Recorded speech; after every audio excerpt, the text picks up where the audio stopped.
In this lesson, we learn about Hieu lens effects, which is available via Hieu frame buffer, and it allows you to simulate camera effects like bloom and glare. To achieve these lens effects, before you start the render, you need to open up the frame buffer. Here you can enable lens effect setting by activating it here. Make sure to enable both bloom and glare effects. Also, another pre-render things you need to do is to enable the intensity for both bloom and glare mask in case you need to use it. And in a moment we learn what intensity is doing. And now you can start the render.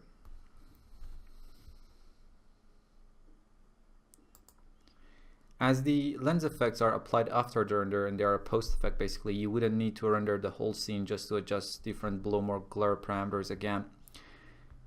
You can go ahead and render your scene, and after the render is finished you are going to be able to see and adjust the lens effects. Here is our render.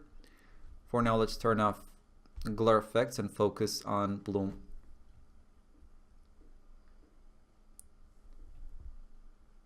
Let me just disable intensity so we can see the effect a bit better. You can turn on and off the bloom lens effects here.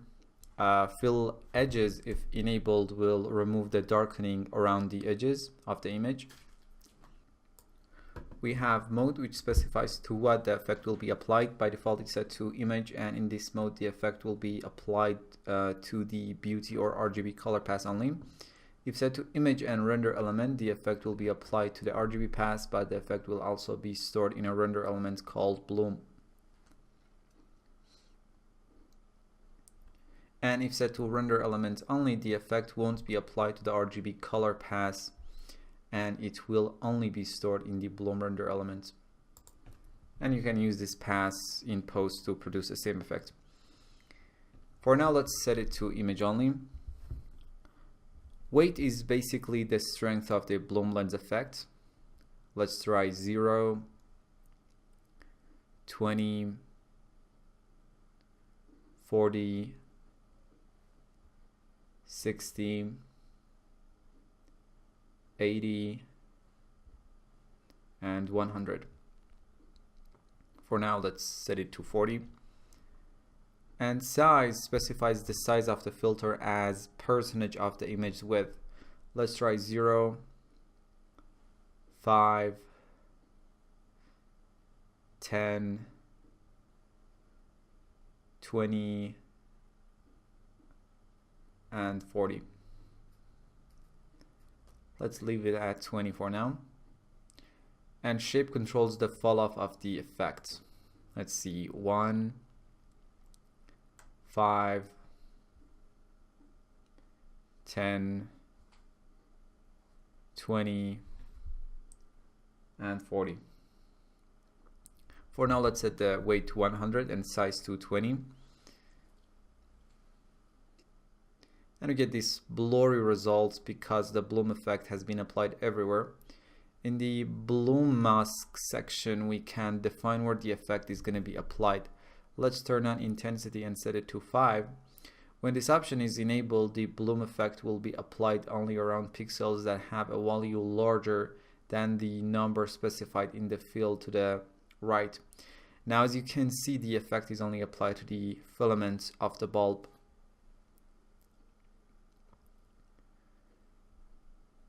And if you enable object ID and material ID, the effect will only be applied to the objects or the materials with the specified IDs. Let's disable bloom completely for now and enable glare. Also, let's disable intensity for now and zoom in around these bulbs a bit. In the type rollout, you can define how the glare effect is computed. By default, it's set to from render camera. In this case, the necessary parameters like f number and the number of blades are taken from the camera used to perform the rendering and automatically generates the filter kernel. We have glare type from camera parameters, which takes the camera parameters specified in the Hieu lens effects render effect itself and automatically generates the filter kernel. Now in this glare type, we can control the f number, the number of blades, and the blades rotation in the camera's parameters section down here. If I set the f number to something like 2, we get a weaker glare effect, and if set to 8, we get a stronger effect. So basically a larger f number will produce stronger glare lens effects. Now let's set the number of blades to 3, 4, 5, and 6. For now, I think we can use 4.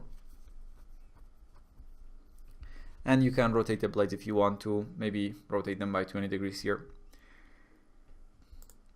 And finally we have from image, which takes the image specified in glare image as filter kernel. We can produce these filters using VRL Lens Effects filter generator. You can find the filter generator in the tools folder of your VR installation. And here we go, I'm gonna open it up here. And the interface is very easy to use. In the upper section you have the individual components to adjust in 4 different tabs, and in the lower section you can see the final mixed result of all of those elements basically. Let's create a simple filter here. In the radially symmetric pattern tab, set the value to 15. I'm not gonna change anything in the Corona Flare Lines tab. In the Special Flare tab, let's use 6 ray pattern, and let's rotate it by 13 degrees. And in the lower section, make sure to enable Apply Special Flare Pattern. And in the Halo tab, set the inner radius to 41 and outer radius to 86 maybe, and increase the halo to something like 100. Now from the file menu, press Export HDR, use maybe 300 by 300 as the dimension, press OK, and in this case I'm gonna save it to the image folder of the project files as glarefilter01.hdri.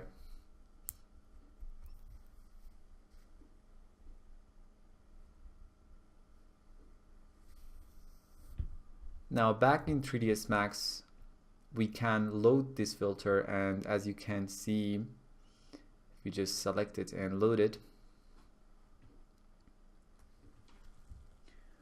it basically controls the look of the glare. Let me set the weight to 100 and size to 10 so we can see the exact filter a bit better.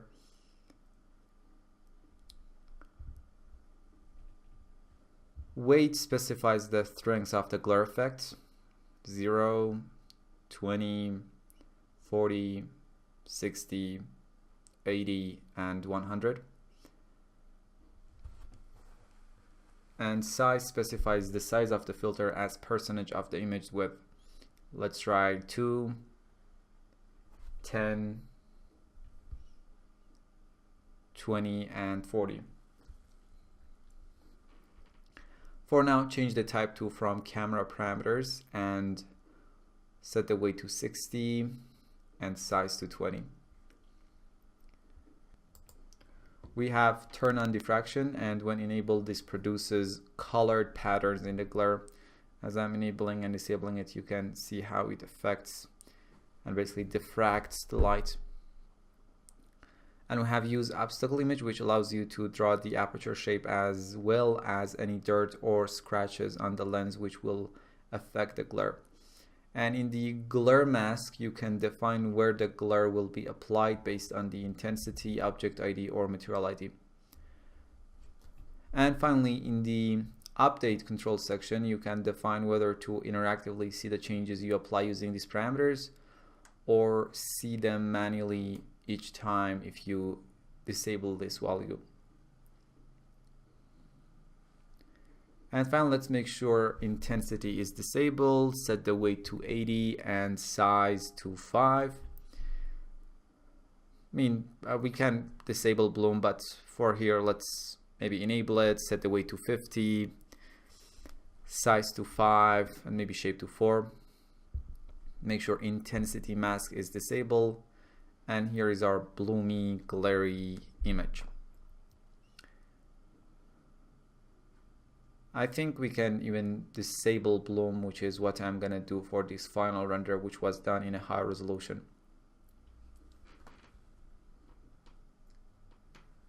And this is the final render. Maybe we can adjust it, but I'm gonna let you do that on your own. Okay, in this lesson we learned about mirror lens effects, and I think we are done with camera section. I'm gonna just check my outline out and see if there is anything remain to discuss for this section, and if not, I'm gonna see you in the next section, and if there is anything to talk about, I'm gonna see you in the next lesson.